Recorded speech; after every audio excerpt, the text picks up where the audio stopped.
मोहब्बत की इसी मिट्टी को हिंदुस्तान कहते हैं, हिंदुस्तान कहते हैं।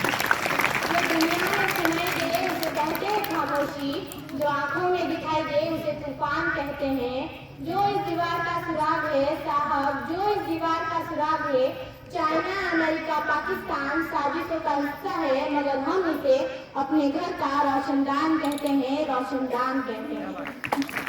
माननीय मुख्य अतिथि, आदरणीय शिक्षकगण और मेरे प्यारे देशवासियों, मैं मोनिका जानी देश प्रेम और राष्ट्र निर्माण के उपलक्ष्य पर अपने कुछ विचार आप सभी के साथ साझा करना चाहूंगी।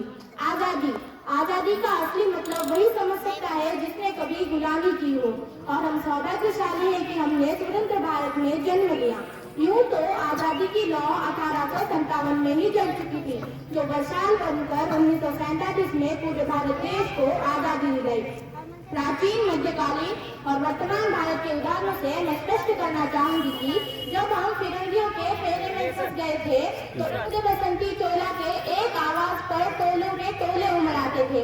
उनके वंदे मातरम के नारों से खून में आने वाला 5-5 डिग्री का तूफान अंग्रेजी शासकों के जड़ों में तूफान ला देता था। लोग मर जाते थे, मिट जाते थे, फांसी चढ़ जाते थे, तो वो भी अपनी देशभक्ति साबित कर रहे होते थे, क्योंकि ये उस दौर की देशभक्ति की कसौटी थी।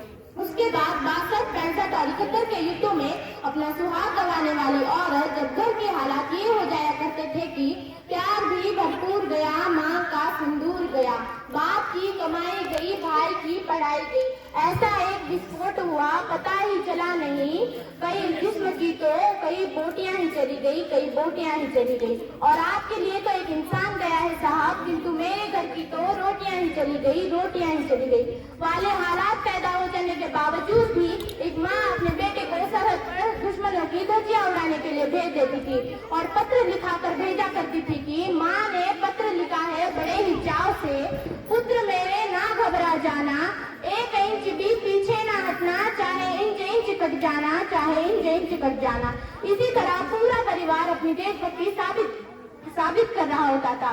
तब देश बलिदान मांगता था, तब देश लड़ जाने को कहता था, तब देश मर जाने को, मिट जाने को, फांसी चढ़ जाने को कहता था, किंतु आज देश लड़ जाने को नहीं कहता, आज देश मर जाने को, मिट जाने को, फांसी चढ़ जाने को नहीं कहता, बल्कि मेरे विचारों में यदि कोई व्यक्ति अपना काम पूरी ईमानदारी, पूरी मेहनत और पूरी निष्ठा से करे ना, तो वही सबसे बड़ा देशभक्त है। मैं नहीं मानती कि फेसबुक और व्हाट्सएप के डीपी को 3 रंगों में रंगना ही देशभक्ति है। और यदि आप कहेंगे कि साल में 2 बार हाथ में तिरंगा लेना देशभक्ति है, तो मैं पूछना चाहूंगी कि फुटपाथ में रहने वाला बच्चा ट्रैफिक की छांव में नंगे पांव में जब तिरंगा बेच रहा होता है, तो इसे क्या आप उसकी देशभक्ति कहेंगे? नहीं, ये उसकी देशभक्ति नहीं है, ये उसके पेट के भूख की शक्ति है जो उसे ये सब कुछ करने पर मजबूर करती है। और जो हम ना मस्जिद को जानते हैं, ना शिवालयों को जानते हैं, ना मस्जिद को जानते हैं, ना शिवालयों को जानते हैं, जो पेट के भूखे होते हैं ना, वो सिर्फ भोजन के एक निवाले को जानते हैं, वो सिर्फ भोजन के एक निवाले को जानते हैं। जानते हैं अपने देश, अपने परिवार, अपने समाज के लिए समर्पण का भाव है हमारी देशभक्ति।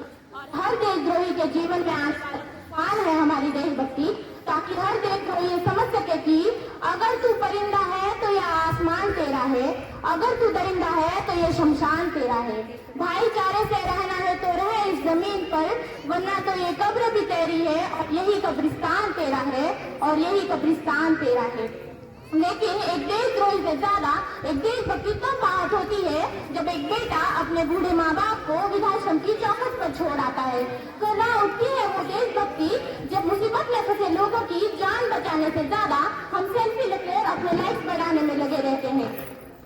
और आज के इस दौर में वो युवा जिसके ऊपर जिम्मेदारी थी अपने देश, अपने समाज, अपने राष्ट्र की आशाओं को बांधे रखने की, वही युवा अब 4x4 के छोटे से एक स्क्रीन पर अपनी कोमल सी उंगलियों के घर्षण मात्र से अपनी भावनाओं की इमोजीज भेज रहा है, परंतु एक वैचारिक बीमारी भी हमारे समाज में नजर आती है। और कहा जाता है हम दुनिया के सबसे बड़े लोकतंत्र हैं, जहाँ हिंदू पैदा होते हैं, मुस्लिम और सिख और ईसाई भी पैदा होते हैं, पर बदकिस्मती अब इंसान पैदा नहीं होते।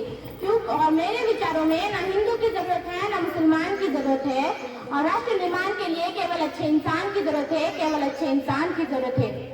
और थैंक यू।